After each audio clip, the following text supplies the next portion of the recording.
Antes de começar a falar sobre o tema da lei da evolução, que é um tema rico, tem várias camadas que a gente possa dialogar sobre o tema, eu quero dar um voto para vocês, dar uma contrapartida, assim como a Maria perguntou. A última vez que eu vim aqui, eu ia fazer uma cirurgia da catarata, você lembra? Eu estava cuidando dos olhos, eu estava sem enxergar, direito, né? E eu estava naquele dia, já nos últimos momentos do processo da semana seguinte, na quinta-feira, eu já ia fazer a cirurgia. Eu estava mal vendo vocês. Eu só via aqui o pessoal da primeira fileira, depois lá adiante era só vultos de pessoas, assim, né? E agora eu estou tão feliz que eu consegui ver todos vocês com os olhos. Eu vi com olhos de espírito, né? Aquele dia, né? E daí vocês falaram assim, vai dar tudo certo, irmãozinho, fizeram um passe aqui, foi tudo lindo, maravilhoso. E me senti tão protegido, tão bem, tão assim, reconfortado. Realmente o espiritismo é um consolador coletivo, gente. Eu fico tão feliz naquele dia aqui, né? E a cirurgia deu tudo bem. E agora estou vindo. Depois da cirurgia, com esse cirurgiado, os olhos, né? E chegamos tudo perfeitamente aqui no voto para vocês, está tudo bem comigo, né? Graças à ciência, graças à nossa fé religiosa em Jesus, do farol. Então, Jesus, o farol do mundo, né? A camiseta dele, mano. Agradecendo aqui, estou vendo todos perfeitamente, né? E podendo aqui trabalhar com vocês, dando esse retorno para vocês que a saúde está poluindo novamente. Estou sempre dando voto positivo pela saúde, pela esperança. Um dia melhor, um porvinho melhor de Jesus. E os nossos irmãos aqui, muito obrigado por aquele dia tão abençoado, aquelas domingo de manhã, tão abençoado que vocês me deram. Agradeço muito, tá? Então, agora, podendo olhar para todos vocês, olhando com o mundo material, o mundo espiritual, né? Vamos trabalhar com a lei da evolução. Afinal, o que seria a lei da evolução? Se a gente pegar lá do início do texto, do início do Evangelho do Espiritismo, ou mesmo no livro dos Espíritos, ou na Bíblia, né, a gente vai ver que tem o início, o meio e o fim. Desde a Gênese, né, até que seja o que deveria ser o Apocalipse. Né. Nós, no Espiritismo, nós temos algumas outras leituras, que a gente não desfaz da obra de Deus e de Jesus, pelo contrário, a gente tem que trazer explicações à luz do Espiritismo. Então, afinal, tem gente que diz assim, mas parece, né, pegar a evolução do mundo, mas parece que esse mundo realmente está perdido. Parece que esse mundo se perdeu. Parece que nós estamos na iminência de uma terceira guerra mundial. É a guerra da Ucrânia, da Rússia contra a Ucrânia, é a guerra de Israel contra a Palestina. Parece que os irmãos não se entenderam ainda. E parece que estão vivendo em guerra, parece que está horrível. Feminicídio, assassinato, coisas assim, coisas de infortúnios muito tristes que acontecem conosco na humanidade. Então parece que o mundo está cada vez pior. Será mesmo, meus irmãos, que o mundo está cada vez pior? Então, convidamos para nós fazer uma reflexão primeiro no perspectiva histórica e sociológica, para depois chegar no espiritual. Se a gente observar, a humanidade ela está num processo contínuo de evolução e que não para. A evolução é um processo inexorável, como eu digo, né? Inexorável. Se nós pegarmos lá nos primórdios da humanidade, nós éramos um povo, uma espécie humana, ainda muito primitivo, muito bárbara, aonde o homem matava o homem sem requinte nenhum, simplesmente por matar. Era um negócio que a pessoa precisava sobreviver naquele mundo bem primitivo que tinha antigamente, lá na pré-história, depois na antiguidade. E o mundo vai evoluindo, passo a passo no processo histórico, muito vagarosamente e calmamente, de acordo com o processo da própria história da humanidade.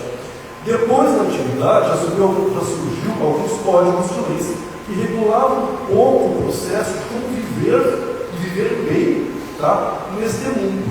Por exemplo, ainda permitiu ainda umas certas requintes assim, de crueldade, tinha o código de Hammurabi, olho por olho, dente por dente, do fez e do paga. Se cometeu algum infortúnio, vai ser morto, outro vai cortar uma mão, se roubou um dedo, o que porventura tu fizesse. A mulher que traía era apedrejada. Recorda que Jesus falou quem não tiver nenhum pecado, que atire a primeira pedra. E veio o vinho, ainda na antiguidade, com uma lei ainda rudimentar, né? Mas o processo veio evoluindo.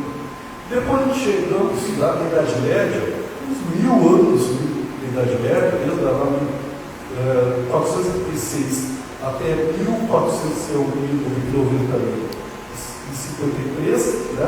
Vivemos a Idade Média, chamada também de Idade das Trevas, onde o mundo parece que regrediu em tanta coisa, né? Mas também na Idade Média, o mundo começou a caminhar num processo para e passo de evolução da sociedade, tá? E também na legislação. Na viragem da Idade Média para a moderna, da moderna para a contemporânea, aí sim tivemos uma grande evolução, foi chamada Idade das Luzes, Idade das Trevas, começou o iluminismo, e nesse processo é muito marcado a Revolução Francesa, em 1789, aonde o homem deixa de ter a servidão humana, a aristocracia dos servos, e passa a ser um homem livre, em 1789 na França.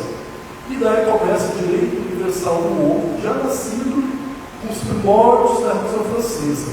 Contudo, o mundo ainda vivia em ambientes com atraso. Então, no processo do momento da história, tinha progresso, mas também coabitava outros mundos de atraso, não evoluindo. Por exemplo, a Revolução Francesa se deu em 1789, mas no Brasil ainda vivíamos a escravidão. De triste infortúnio que vivemos no Brasil, aonde nós escravizamos nossos irmãos. Não só no Brasil, mas em outras partes do mundo. O Brasil liberta os escravos em 1888. Em outras partes do mundo, até o século XX, em outras partes do mundo, ainda se manteve a escravidão. Ser abolido totalmente, deixar de ser servo, deixar de ser escravo e ter o livre dos seus direitos. Isso é um processo de revolução da história da humanidade. A questão de se tornar um livre é muito importante, porque ganha o direito civil das pessoas, de livre, fazer o que quiser na sua vida, e a legislação do país para proteger. Então, como vocês veem, vai evoluindo a humanidade passo a passo, com a história, com a sociedade, com a legislação, pelos direitos, pelo progresso, pela ciência, as pessoas podendo fazer estudo da ciência, da coisa que vai migrando, palmilhando para e passo, de modo contínuo, inexorável e não retroativo. Sempre num processo contínuo. Às vezes devagar, às vezes ela vai um pouco para frente, às vezes recua um pouquinho, mas sempre evoluindo para e passo com o futuro. Ok? Vai um pouco para frente, um pouco para trás e dá uns saltos assim. Recordo que no século XX, que acabou há pouco tempo, né, no final do século XX, né, tivemos a Primeira Guerra Mundial e a Segunda Guerra Mundial. O mundo parece que a gente está para trás novamente. Né? E no livro do nosso lar uma passagem bem assim, né? O mundo espiritual, né? Os avisos para os irmãos do mundo espiritual. Nuvens negras e pesadas começam a se apossar do planeta Terra da Europa. Irmãos, aqui precisamos rezar.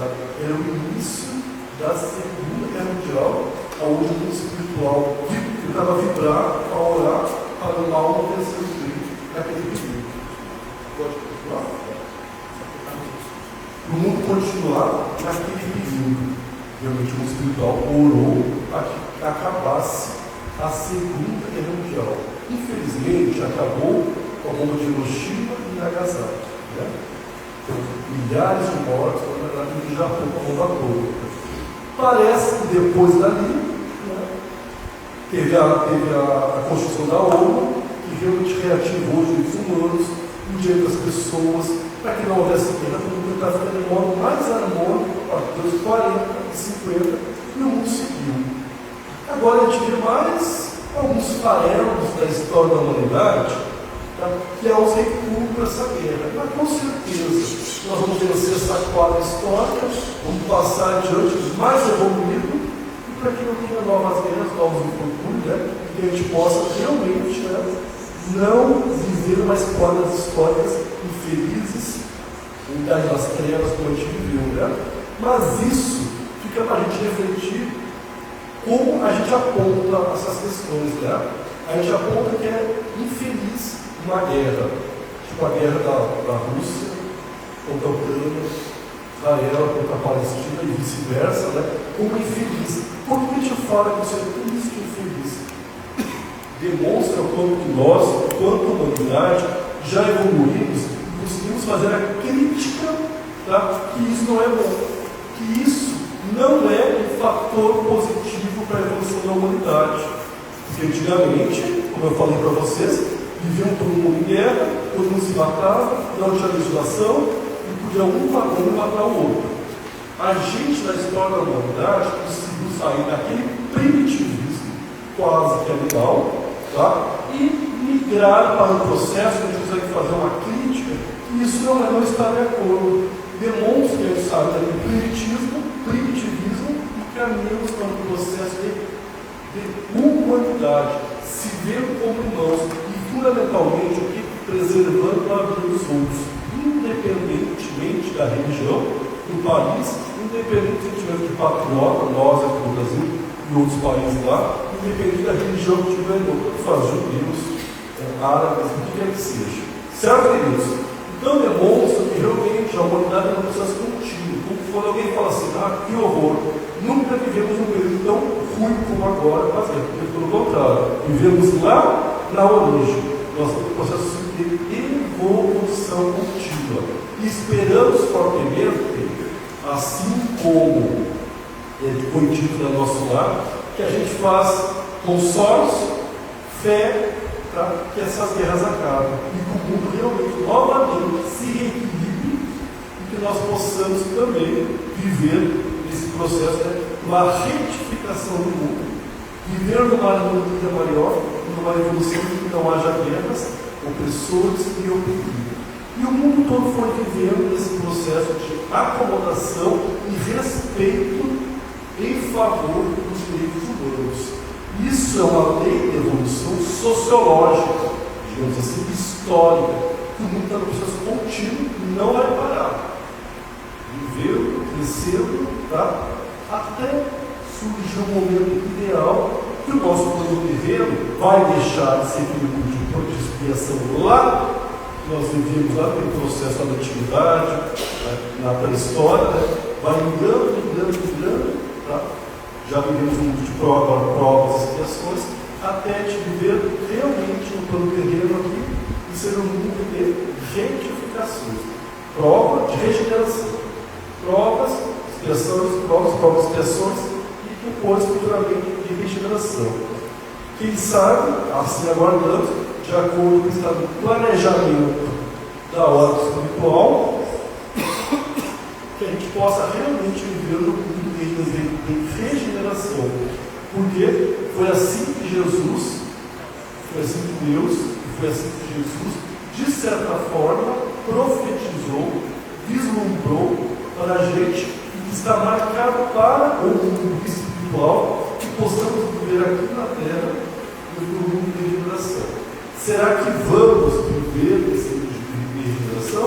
Caberá somente a nós, seres humanos, burilar, trabalhar, refinar o nosso espírito para que realmente a gente possa viver nesse mundo de regeneração. Daí eu me recordo, né, quando eu era jovem, eu sempre falo isso, né? Quando eu era jovem, estava começando o espiritismo, uns 30 anos atrás, mais ou menos, eu era católico, me converti no espiritismo, né? Eu ficava deslumbrado com a temática dos estudos, né? Dizendo que a Terra, vivíamos, já fomos um planeta de expiação, e depois provas de expiação, e que nós estávamos caminhando para a regeneração, né? Eu tinha uns 20 anos mais ou menos, né? E a pessoa sabe que legal, quando eu tirar uns 50, apesar de tão rápido, né? Minha cabeça jovem, né? Começamos os estudos, né? Quando tiver uns 50 anos mais ou menos, nós já vamos estar num plano de regeneração do planeta Terra. Né? Coitadinho de mim, eu não entendi na época, né? Estou aqui com 51, né? E o mundo ainda pelejando nesse mundo de provas e expiação. E vamos pelejar por mais umas quadras históricas, mais algum período aí, né? De peleja no mundo, até chegar, de fato, num plano de regeneração. Mas quem é que trabalha para a Terra chegar em plano de regeneração, ser um plano ideal? Nós mesmos. Nós mesmos, como labor de cada um, e com o espírito de cada um, tá? Vamos trabalhar para a Terra evoluir de fato, e ser um plano mais superior, mais evoluído, tá? E de regeneração. Cada um de vocês. Mas daí vocês vão pensar assim, mas eu sozinho vou mudar o mundo? Não se esqueçam, meus irmãos, que às vezes apenas um pólen de uma flor, de uma planta, de uma árvore, é capaz de fazer uma floresta. Como assim? Um pólen germina, tá? A semente germina, tá? Nasce uma árvore, da árvore vem um entorno do meio ambiente que se forma, e outras árvores surgem até formar uma floresta inteira. Não é verdade? Às vezes você faz um bioma inteiro, olha o bioma que nós estamos vivendo aqui com os pássaros. Faz ambiência ao meio ambiente. Então, se nós conseguimos fazer o nosso melhor nesse processo de ajustamento de nós, com nós mesmos para o mundo, e de nós dando o exemplo e contaminando de maneira positiva ou influenciando através do exemplo o nosso ambiente, já é uma grande coisa. Fazendo o nosso papel do plano individual. E vamos dando um exemplo para o nosso irmão que está do lado. Se o irmão querer, beleza, tudo bem. Cada um vai se ajustar de acordo com como quiser. Se evoluir de acordo com como quiser, através do livre-arbítrio. Nem sempre a gente consegue dar o exemplo dentro de casa. Às vezes trabalhamos lá, né, no Centro Espírita, de acordo com a nossa fé, damos um exemplo dentro de casa. Às vezes os filhos não se ajustam de acordo com a nossa fé religiosa, né? Mas fica o nosso exemplo. Algum dia eles vão despertar de acordo com a nossa fé. A gente, quando é pequeno, leva no Centro Espírita, né? Depois, quando fica adolescente, fica rebelde, não quero mais ir. Daí passa a adolescência, quero voltar no Centro Espírita. Ó, aquela sementinha que eu botei quando ele era pequeno lá, funcionou, está fazendo efeito. Ó, o despertar dele agora vai chegar um pouco da idade da razão, vai chegar, sai da adolescência, vai para a idade adulta, né? Vai lembrar o que o papai falou, levou pela mão do Santo Espírito para rezar. Então, é o exemplo que a gente dá. E nós, espíritas, nós temos esse exemplo, que a gente também é muito cobrado, né? Principalmente quando a gente fala aqui também, a gente é muito cobrado. Qual é o papel? Nós não somos melhor que ninguém, não é questão de orgulho nem vaidade. Mas nós espíritas, nós somos muito olhados, muito observados, porque a gente tem essa prática, né, de viver o Evangelho através da caridade, através da reforma íntima, né? E como é que a gente consegue trilhar este processo, né, de ajustamento e refazimento para burilar o nosso espírito. E Jesus, Deus,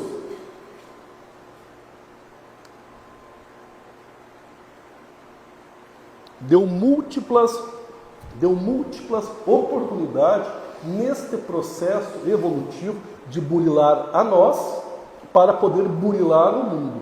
Ou seja, para mexer, transformar, aquilatar, melhorar nós e melhorar o mundo. Qual o primeiro elemento que Deus nos deu para melhorar a nós mesmos? Uma coisa extremamente positiva, sagrada, e que nós espíritas convictos, eu sempre falo assim, espíritas convictos, nós espíritas convictos. Por que eu falo espíritas convictos? A boca tem que ser bendita. Então tu fala, tu vai, parece que retroalimentando a tua cabeça, vai botando o espiritismo dentro da gente, a fé religiosa dentro da gente, o Evangelho de Jesus dentro da gente, o Evangelho de Jesus dentro da gente. Nós espíritas, nós somos extremamente evangélicos, né? Não é verdade? Nosso lema, nosso guia é Jesus. Porque é muito fácil entrar pela...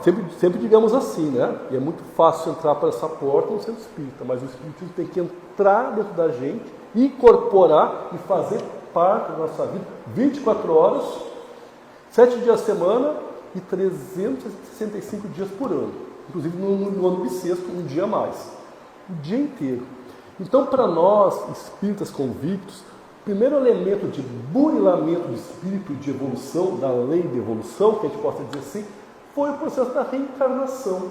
Olha que maravilha que Deus e Jesus colocou para a gente a capacidade de nós reencarnar. Nascer, morrer e renascer de novo. Esta é a lei. E nós vamos, no processo de reencarnação, trabalhando, nós vamos burilando nosso espírito através de quê? de provas e expiação. Assim como o planeta Terra é um planeta que vivemos com provas e expiações, nós, seres humanos, ao reencarnar, nós vamos ter o campo de prova e de expiação para evoluir o nosso espírito e nós se construir como seres humanos melhor. Olha que bênção que Jesus deu para nós. A nossa vida, meus irmãos, não acaba aqui. Muito pelo contrário, porque o espírito ele é eterno. Nós vivemos aqui apenas uma diminuta, uma pequena centelha do que a gente já viveu. Nós somos espíritos milenares, assim como o mundo. Vivemos já anteriormente várias encarnações. Estamos nessa no presente. Vamos viver outras tantas até a gente sair da animalidade e atingir a angelitude, reencarnando de modo contínuo, até se aperfeiçoar totalmente e não precisar mais reencarnar na Terra. Por quê? Vocês evoluíram e daí vocês vão para outras ordens, para mundos superiores, aonde o espírito de vocês vai se adequar para outros trabalhos na seara de Jesus. Então a gente sai da animalidade e vai para a angelitude. No livro dos Espíritos, eles falam bem assim, que existem várias classes e ordens, 3 ordens e 10 classes de evolução espiritual. Desde os impuros, né? Daí vai vindo, daí tem os zombeteiros, tem os brincalhão, tem não sei o que, os pseudo-sábios, 10 classes, até chegar aos espíritos puros, superiores, que não precisam mais reencarnar na Terra, tá? E já se prestam a outros trabalhos superiores, espirituais, né? Em outras ordens, né? São espíritos missionários que fazem outros trabalhos, certo? Então aqui a gente pode ter vários exemplos, né, desses espíritos, desse grau evolutivo de encarnações sucessivas. Tem aqui no livro, eu acho que do Sotomayor, assim, As Vidas de Chico Xavier, que ali fala um pouco das outras encarnações que ele teve. Sabemos também da mentora do Divaldo, a Joana de Anjos, é revelado para a gente, né, as outras encarnações que a Joana de Anjos, mentora do Divaldo, teve em outras vidas, né? Então é facultado para nós saber algumas encarnações que alguns espíritos missionários já tiveram em outras vidas. Para nós, então é facultado saber, existe o véu, né, que nos veda esse assunto, né, porque não é necessário para nós. Certa vez tinha um livro bem assim, por que a gente não pode saber quem que a gente foi na outra encarnação? Daí a pessoa, pergunta e resposta, né? Revelava assim, vai que na outra encarnação você foi um genocida, um psicopata, um fascínio, já pensou que se você soubesse que vergonha você teria nessa vida? Então às vezes, mas na maioria das vezes, também o fato de não revelar que a gente foi na outra encarnação é para preservar até mesmo nós mesmos, para que a gente possa desenvolver nessa vida, para não ter animosidade entre os irmãos nessa vida, certo? Então a gente vai evoluindo, encarnando e desencarnando num campo de provas e expiações, que muitas vezes, quando é programado no mundo espiritual, todo mundo leu aqui o Nosso Lar, eu espero que sim, ouve um filme do Nosso Lar, né? Muitas vezes pode ser programado no mundo espiritual, né? Nos ministérios lá, tipo reencarnação, né? Qual o campo de prova e expiação que você vai ter na tua próxima encarnação? Quando não é uma encarnação compulsória, né? Que às vezes tem encarnações compulsórias, tu precisa vir para depurar, para expiar alguma coisa que tu fez. Mas existe infinidade, tá? Uma infinitude de combinações nos processos reencarnatórios. Não existe assim, x mais 1 tem que dar 2. Existe uma combinação, uma infinidade de combinações, né, de modelos. Um dos modelos que no Nosso Lar fala, né, está aquele irmãozinho no Ministério das Encarnações projetando o próximo corpo dele na próxima encarnação. Daí ele pede assim para o irmão lá do Ministério das Encarnações: meu corpo está lindo para a próxima encarnação, eu vou fazer tudo que tiver que estar programado, o que eu planejei aqui no mundo espiritual, no Nosso Lar, o aprendizado que eu fiz. Mas, irmão, eu posso pedir uma modificação no meu corpo físico? Que modificação você queria ter? posso vir com um probleminha na perna? Ele pede, né, para vir com um problema na perna, assim, uma deficiência na perna. Mas por que tu quer vir com essa deficiência na perna, meu irmão, na próxima encarnação? É porque na outra eu tive um mau erro demais da vaidade. E a vaidade, o ego, né, prejudicou minha outra encarnação. Eu quero vir com um probleminha para ter essa vaidade arrefecida, refluída, para que não me atrapalhe na próxima encarnação. Então, que poderia ser uma expiação para ele na próxima encarnação, ele pediu no mundo espiritual para vir daquele jeito. Então não pensem assim, meus irmãos. Ai, que tristeza essa vida que eu estou vivendo. Coisa horrível essa vida que eu estou vivendo. Muitas vezes, ou na maioria das vezes, vocês pediram para vir assim como nós estamos aqui. Filho do pai e da mãe que a gente tem, dentro da família que a gente precisa se reajustar, dentro da família que a gente precisa evoluir junto e melhorar continuamente, irmanadamente e de modo fraterno. Foi a oportunidade que Deus deu para nós, que Jesus deu para nós, que o mundo espiritual instruiu, né, colocando os mentores amigos para esse trabalho. Assim como o Chico tem o Emmanuel, né, o Divaldo tem a Joana de Ângeles, nós também no processo de evolução, quando aqui nós reencarnamos para o processo de ajustamento, refazimento, tá? Dentro do campo de provas e expiação, também temos os nossos irmãozinhos de luz, nossos mentores que estão aqui do nosso lado, trabalhando junto com a gente, nos instruindo e muitas vezes nos inspirando, porque às vezes a gente pensa, tive uma ideia maravilhosa para a minha vida. Muitas vezes a gente se concentrou, recebeu uma inspiração no mundo espiritual, muitas vezes no mentor de luz, né, e seguimos a vida. Nunca nada está perdido. Nós estamos agora nos fechando o mês de setembro amarelo, né? Nunca nada está perdido para nós fazer um infortúnio contra a nossa vida, muito pelo contrário. São provas e expiações que todo mundo tem que passar no processo evolutivo, ou por ter feito coisas em vidas passadas, pretéritas, ou por nós já fazer infortúnio na nossa vida, né?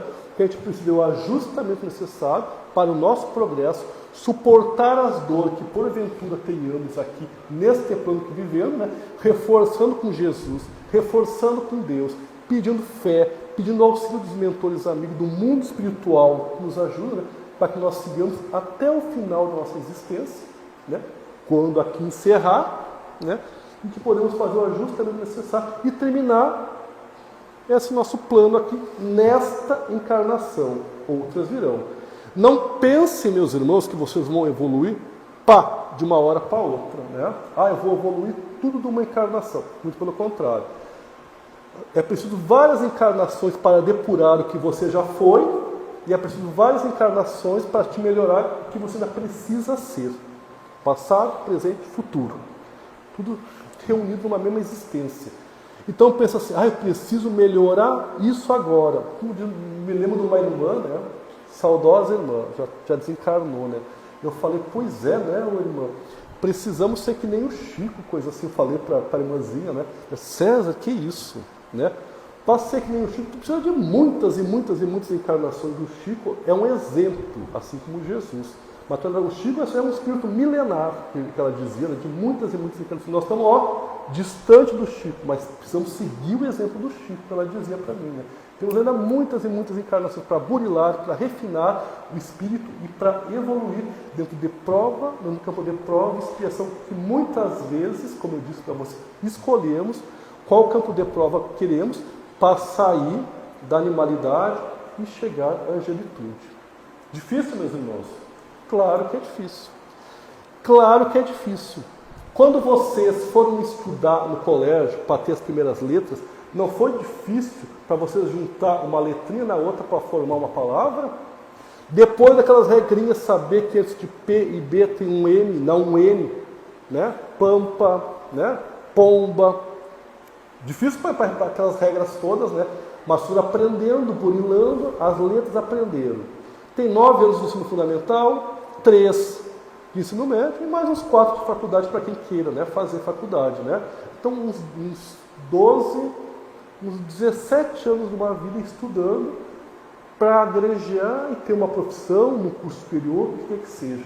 Não foi de uma hora para outra para vocês terem um intelecto e evoluir, muito pelo contrário.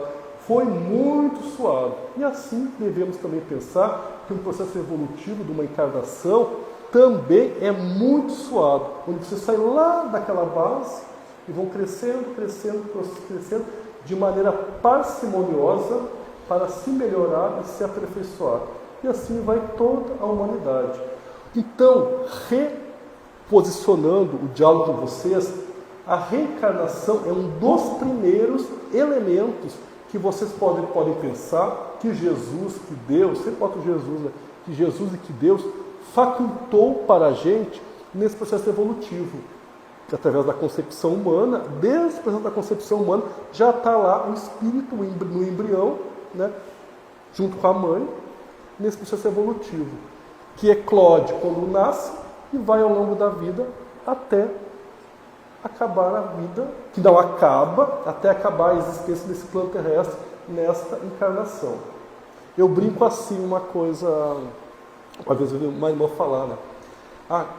A faixa de idade, a expectativa de vida do brasileiro até os 75 anos. Agora acho que já aumentou mais um pouco, né? Já aumentou, conforme a qualidade de vida também evolui. Então a expectativa de vida já passou por 75 anos, mas quando eu escutei isso, acho que era uns 30 anos atrás, eu acho que eram 75 anos.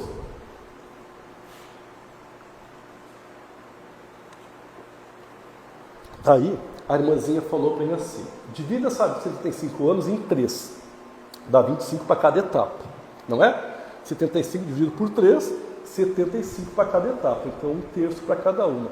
E a irmã disse bem assim, nos primeiros 1/3 da nossa vida, ela fez assim, minha irmã. No primeiro 1/3 da vida, os primeiros 25, é que nem se fosse um travesseiro de pena, tá? Vocês pegam um travesseiro de pena, e pegam, que nem criança brincando, espana o travesseiro assim, com um travesseiro de pena, as penas vão se espalhar todinho, os primeiros 25 anos. São as bobagens que a gente faz na nossa vida, quando está ainda na infância, na adolescência, um homem jovem, né, que ainda está adquirindo a razão. Então, espana o travesseiro fica espalhado. Os outros 25 anos, tu te preocupa em recolher aquelas penas para dentro do travesseiro. O segundo 2/3, né? Recolhe novamente para refazer o travesseiro. Tu espanou todo o travesseiro. Tu espanou, depois tu recolhe todas as penas. Já deu 50 anos. O último 3/3, os últimos 25, que até os 75 anos, é onde você, depois de espalhar, depois de recolher as penas, que são as bobagens que tu fez, daí tu vai, as bobagens que tu fez, que tu vai recolher as penas, são os pedidos de desculpa que tu vai fazer para os olhos, desculpa, mãe, pelo que eu te fiz. Pelo desaforo, pelas molecagens, pelas traquinagens que eu fiz, pai, mãe, e o que quer que seja, né?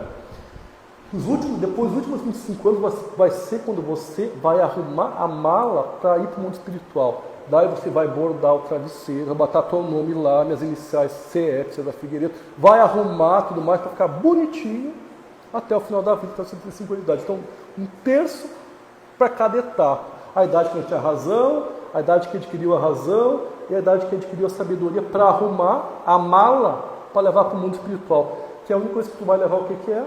A tua consciência das boas ações e das obras que tu fez ao longo da tua evolução.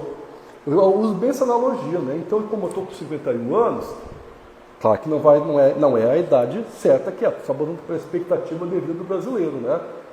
Quem vai dizer quando eu desencarnar vai ser o mundo espiritual, o que está programado aqui no meu vaso físico, né? Então eu brinco, ela tem mais uns 24 anos. Brinco, né, gente? Isso é brincadeira, né? Para dar exemplo para vocês, né? Brinco, eu tenho mais uns 24 anos, então agora eu já arrumei tudo que tiver que arrumar. Agora eu vou florear, arrumar direitinho para seguir a vida, né? Para ver se eu vou com a minha malinha bonitinha no mundo espiritual, que não é de joias, não é de roupa, não é de carro, não é de terra. Simplesmente eu vou chegar lá com as minhas obras, através da minha consciência, que vão com meus irmãozinhos, vão perguntar para mim. Meus irmãozinhos não. Que eu mesmo vou perguntar para mim o que eu fiz realmente de proveito nesta encarnação. Nessa encarnação de provas e expiação, que eu me coloquei para fazer X, Y, Z, eu cumpri? Eu fui um irmão completista? Eu cumpri a missão, o trabalho que eu deveria realmente fazer quando aqui encarnado?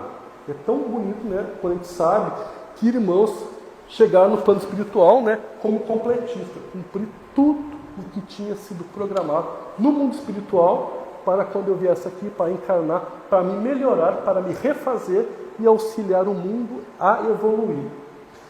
Nós temos vários, como disseram, nós temos vários exemplos a seguir, não para se comparar, mas vários exemplos a seguir. Por exemplo, o Chico e o Divaldo, eles estão bem além da gente, né? Com certeza, eles foram muito mais que espíritos completistas. Eles foram apóstolos de Jesus, que são espíritos milenares, que viviam com Jesus lá desde a antiguidade, né? Vinham vindo, né? E trabalharam com Jesus para a difusão do espiritismo e do Consolador prometido. Com certeza, mas não tem dúvida nenhuma, né? Eles completaram, daí sim para eles é a missão, não é muito mais que completista, é a missão, e aí a gente sabe por relatos psicográficos, né? Que quando o Chico chegou no mundo espiritual, eu não emociono falar isso, ele foi recebido diretamente por Jesus. A gente sabe disso, né? Jesus que recebeu o Chico Xavier quando chegou no mundo espiritual. Ó, o irmão deve estar aqui com a gente, né? A gente sabe que o Chico foi recebido por Jesus. Quem dera a nós, quando desencarnasse, também completasse o nosso trabalho que tivesse que fazer também, pudesse também ser recebido pelos braços de Jesus. Já pensou que lindo, Jesus? Que lindo, meus irmãos. Nós estamos nesse processo, nesse caminhar, e realmente, ó, eu completei o meu trabalho. Eu completei o que eu tinha que fazer. Recordo que o meu filho pequeno, né, um dia para mim no centro espírita, né, ele dizia bem as palestras, tal e tal, né, nas palestras tipo assim, né, qual que é a minha missão, ele perguntou para mim, né, meu filho pequeno. Daí eu expliquei para ele toda a questão e tal, mas de maneira alegórica, para uma criança, né. Daí eu falei assim, filho, a tua missão, na verdade, no planeta Terra é ser feliz, fazer os outros felizes da melhor maneira possível para te viver em harmonia com o mundo. Não precisa pensar qual que é a tua grande missão no mundo. Deixa esse processo de missão para espíritos iluminados que vieram fazer uma missão, né, que são espíritos excelstos, apóstolos de Jesus, que vieram trabalhar, assim como o Chico, assim como o Divaldo. Pensando nos nossos irmãos em Cristo, né, a Madre Teresa de Calcutá, olha que trabalho lindo que a Madre Teresa de Calcutá fez no mundo, né? Irmã Dulce, uma irmã em Cristo, em Jesus, da Igreja Católica. Olha o trabalho de apostolado de Jesus que a irmã Dulce fez, que vivemos aqui, que a gente conheceu aqui no século XX para o XXI, né? No século XX, né, que a gente viu na televisão, né? Ou alguém viu pessoalmente quando foi na Bahia, né? Então são exemplos que a gente tem de irmãos missionários ou completistas que cumpriram sua missão. Para nós, que somos apenas uma centelha, como diz o Chico, um cisquinho do mundo, um farelinho do mundo, um pólen, um grão, uma sementinha, podemos fazer o quê? Nos refinarmos, ser feliz e fazer a todos nós que estão no nosso entorno feliz. Nesse processo reencarnatório, que não vai terminar agora, vai continuar, tem mais uns tantos anos pela frente, né? E cada um vai ter o seu, tá? Para burilar o espírito, para trabalhar e para crescer ainda nesse processo evolutivo, das leis evolutivas, como está lá no Evangelho segundo o Espiritismo, sair da animalidade, do espírito impuro, e chegar à angelitude no espírito puro. E continuar trabalhando depois que cumprir todo o nosso ciclo reencarnatório. Lembram em Nosso Lar, que o André, não somente em Nosso Lar, mas em outros livros, né, que o André Luiz falava, no relato dele, né, estava assim lá trabalhando no Nosso Lar, né, cumprindo o horas bônus, o bônus trabalho, né, o trabalho bônus, hora bônus trabalho, né. Daqui a pouco chegava uma música, vindo assim do mundo espiritual, né, numa praça, e se iluminava toda e descia a irmã veneranda de outras orbes bem mais elevadas junto a Jesus, né, para vir dar uma mensagem, dar uma fala, né, para uma instrução para todos. Ou seja, a irmã veneranda vinha lá de outras obras mais evoluídas, ela não precisava mais reencarnar no plano terreno, mas ela vinha lá do mundo espiritual mais superior ainda, de outras hierarquias, para dar uma palestra em Nosso Lar. Ou seja, sempre trabalhando. Assim como Jesus nunca mais vai precisar reencarnar no planeta Terra, ele é o guia nosso aqui, da nossa humanidade terrena. E nós temos um propósito para a Terra. O propósito da Terra é a evolução, é evoluir, assim como o Brasil. Uma maguinha.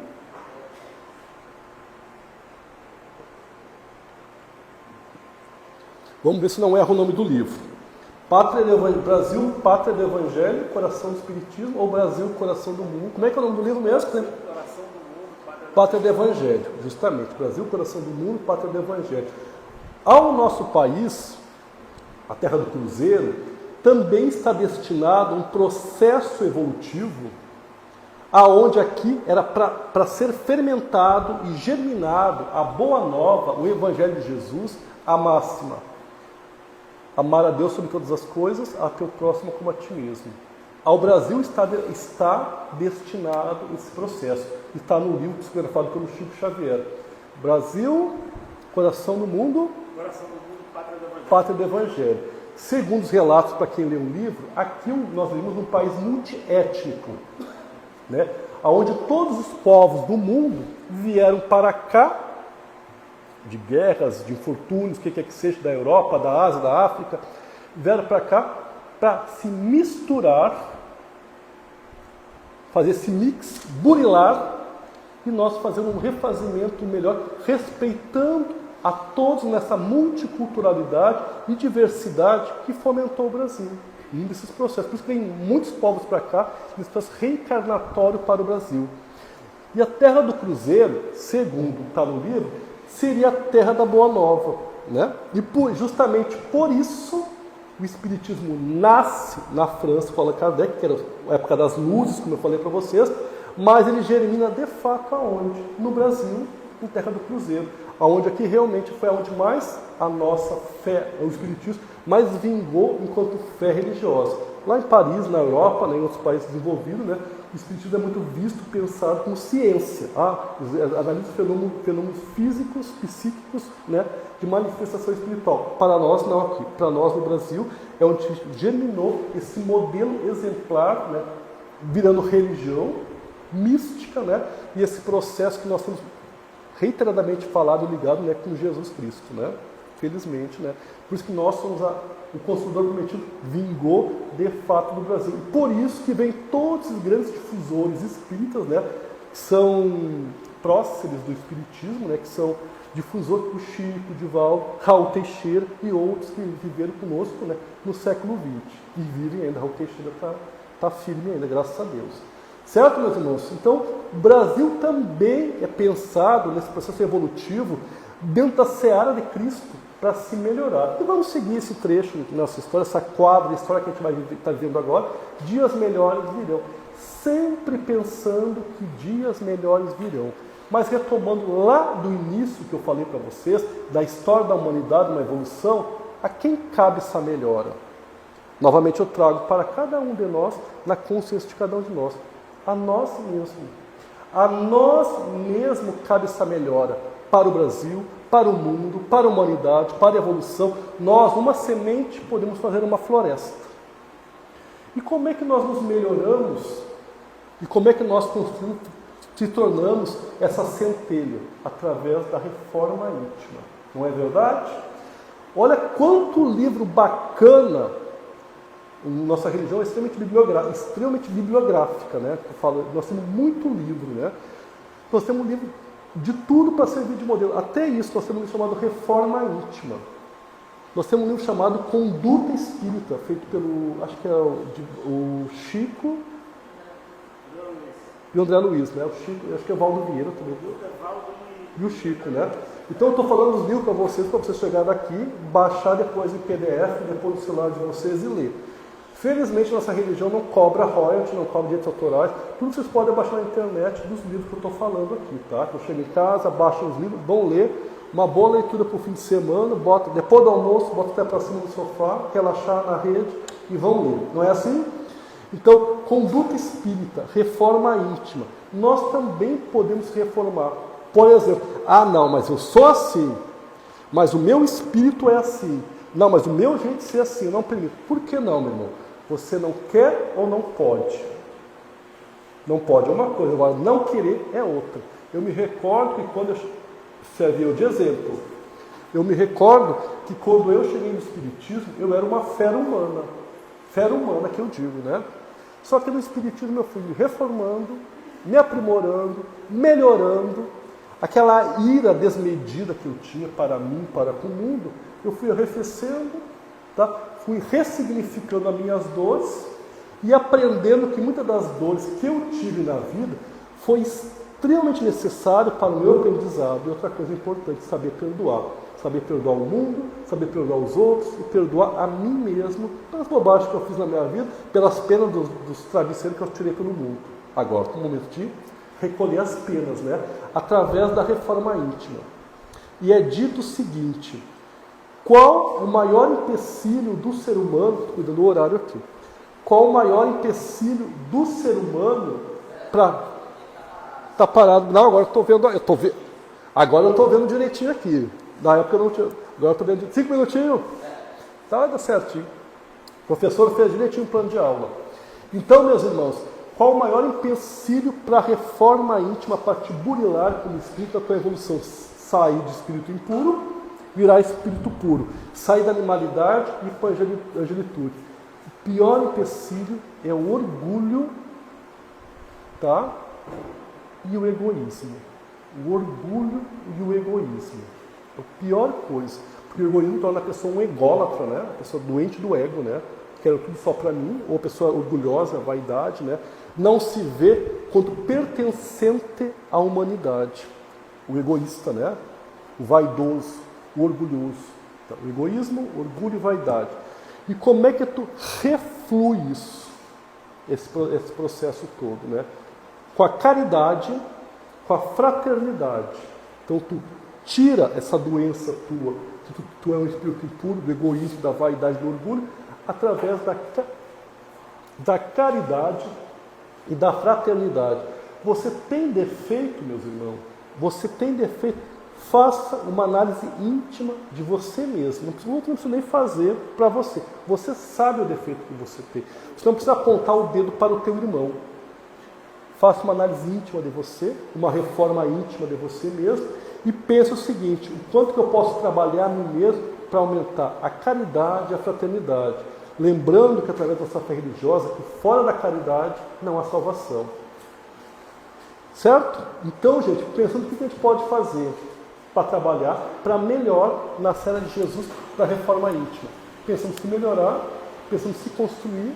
Outra coisa que é muito importante, além da caridade e da fraternidade, é a fé racional, a fé trabalhada, a prece e a oração. Então é um bom instrumento para você melhorar. Lembrando, como eu falei para vocês, nós não vamos evoluir numa encarnação única. Essa é uma encarnação. Tem outros que já foram e outros que virão. Tem débitos daquela para com essa, mas vamos fazer o melhor nesta, para não levar débito dessa para as vindouras. Vamos fazer aqui o quê? Uma poupancinha para ter créditos, para ter dividendos, para ter um dinheirinho moral, intelectual dessa para as que virão. E nesse processo, com a reforma íntima, você vai se melhorando a tua moralidade e o teu intelecto, que nem sempre vão caminhar junto, né? Às vezes o intelecto cresce mais rápido e a moral vai a passos mais próprios, mas vai acompanhando. Mas a gente consegue, no final do carreiro, ajustar tudo. Com a graça de Deus, com fé, com bastante fé, com prece e oração, trabalhando de modo efetivo nesse processo evolutivo, nas leis evolutivas do mundo, nas leis evolutivas que cabem a nós, de acordo com o campo de prova e expiação que cada um escolheu para viver aqui. E nós não somos vítimas de nada, muito pelo contrário. A gente escolhe muitas vezes, na maioria das vezes, a gente escolheu o trecho da nossa vida. E como diz aqui no Maranhão, né? Estamos no rumo, certo? Estamos no rumo? E estamos no rumo com quem, minha irmã? Com Jesus. Como é que está a camiseta ali? O farol. Estamos no rumo com Jesus, o farol do mundo, que é o Espírito guia que rege o planeta Terra. Certo, meus queridos? Eu acho, queridos, que 9 horas, deu certinho meu tempo, né? Como eu sou professor, a gente estuda antes, faz um plano de aula para dar uma aulinha aqui, né? E vocês, como alunos, eu espero que tenham absorvido todo, alunos e colegas, e aprendizes e professores, né? Espero que tenham, de certa forma, absorvido da melhor maneira possível, tudo que eu falei. Que foi com muito amor, muita dedicação, querendo dar o meu melhor para vocês que estão aqui encarnados e para os irmãos aqui que estão desencarnados, que vieram aqui para ter toda essa vibração legal aqui de Jesus, que consiga fazer o seu refazimento, né? Clarear as suas mentes, né? E que sigam a vida para o mundo espiritual, para a pátria do mundo espiritual, que lá é a verdadeira pátria nossa, para onde todos iremos. E muito obrigado, meus irmãos, com fé, com Deus e com Jesus, mais um domingo abençoado. Muito obrigado para todos, e que assim seja.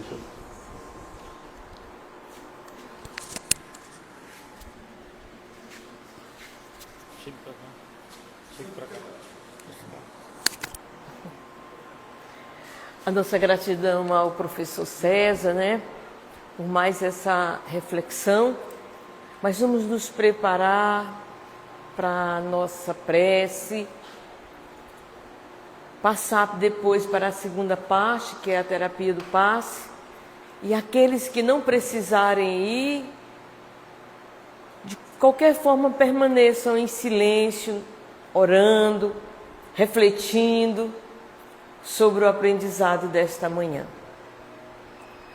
Santo Agostinho diz que a prece é o orvalho divino que suaviza em nós as ansiedades e as aflições. Mestre Jesus, estamos nessa manhã, Senhor,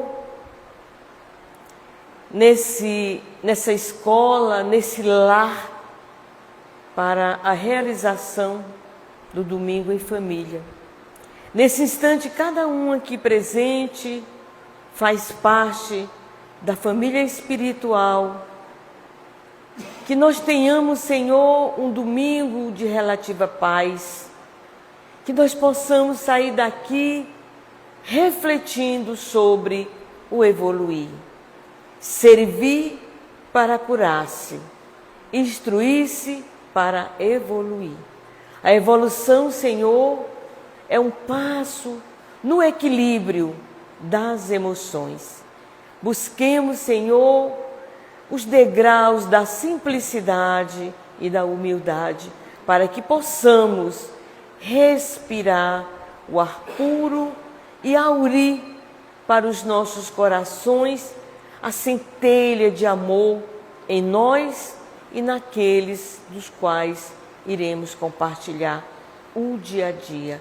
A prerrogativa viver, que todos nós tenhamos essa consciência de que evoluir, progredir infinitamente é lei.